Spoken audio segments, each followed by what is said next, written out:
Hi there, my name is Yaron Gal Carmel.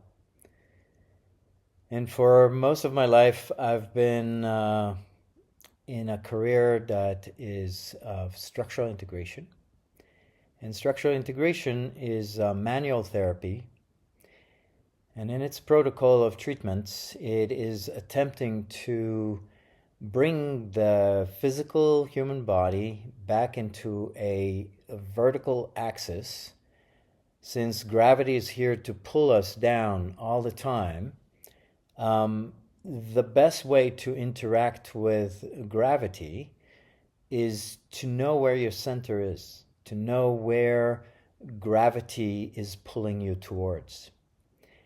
And when you going into disarray within your body via trauma or via accumulation of a pattern that has stuck and now it's a part of you, the disarray in the tissue and in the organization of the body is taking the body away from that vertical axis, that central point that we are organized naturally. Obviously, there are anomalies, but I'm talking about the vast majority of the population of this planet. And so, by manipulating the tissues and utilizing the properties of elasticity and plasticity and remodeling and elastic recoil, we are taking the connective tissue back into its vital and exuberant form of tissue that can actually support the body, but also allow it to move. Because when you support something, you want it held steady and tight. And when you move, you want things to be free. So this is the spectrum of life in the physical body in terms of physical motion. Stability and mobility are at either end. We want somewhere in the middle to play. If you need more stability, you can take away some of the mobility. But if you want mobility and the stability persists, mobility will be limited. So you have to let go of some of the holding in order to move freely and as desired. With that bit of accumulated experience in my life, I was searching for more indigenous healing arts and practices that can connect me, Yaron, with the natural world, and especially plants, because I'm a farmer. I love plants. I love fruit trees. I'm an orchardist, I guess you can call me that. And so I wanted to connect with the plants in ways that I saw that the indigenous people do, but didn't have the language, the practices. And in 2015, after my first experience with plant medicine, I got a clear message that this is the path that are going to fill the gap in my path direction.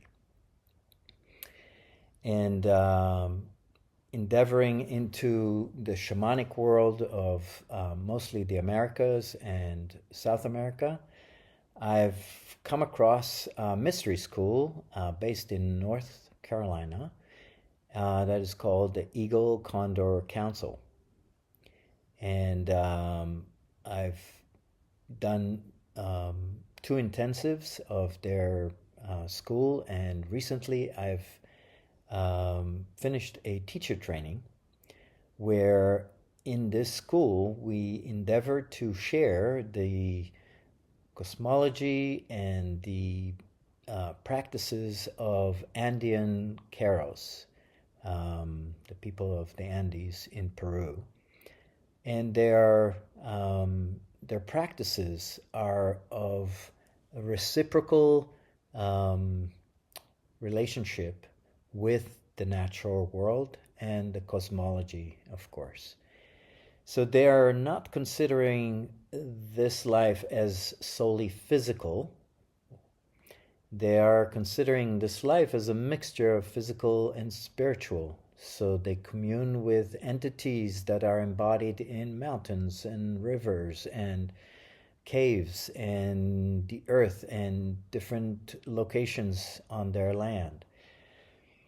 And they do ceremonies to enhance that connection and reciprocity. You know, there is no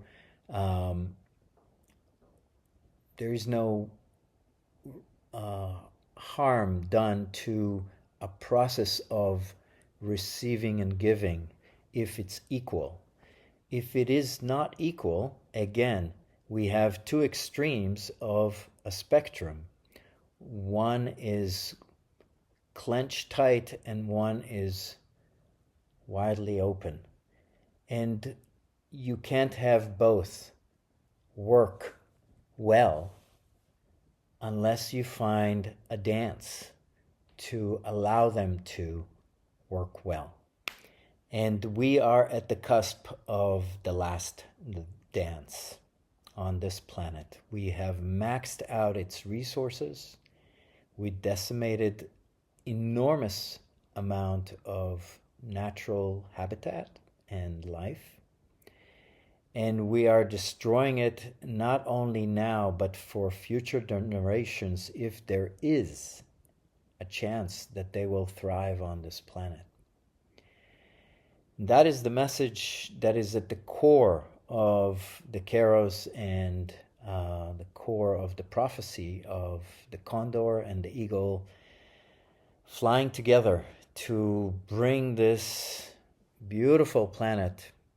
We are serving, very underserving, let's put it this way, at this point. And it serves us to the point that we can have the technology to speak to each other via the internet. That's how generous Pachamama is, but her time is limited and her limitations are there too. So she'll either shake us off and we'll have to wait another cycle of millions of years in order to evolve to something that may look like this. And hopefully with a better understanding of what life is.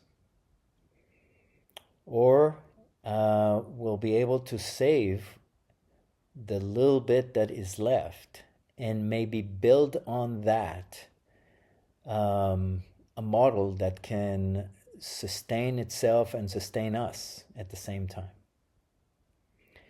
And for that, I am very passionate and to not only correct the ways that humanity has been taking this planet towards and bring back what we've lost for future generations to be able to thrive on this planet. And with that note, I will sign off and say that I look forward to seeing some of you at our courses, events, and gatherings. It's a beautiful community of like-minded people who are really heart-oriented, hardworking, lots of integrity, and a great mission. If you're passionate about life on the planet, please come join us.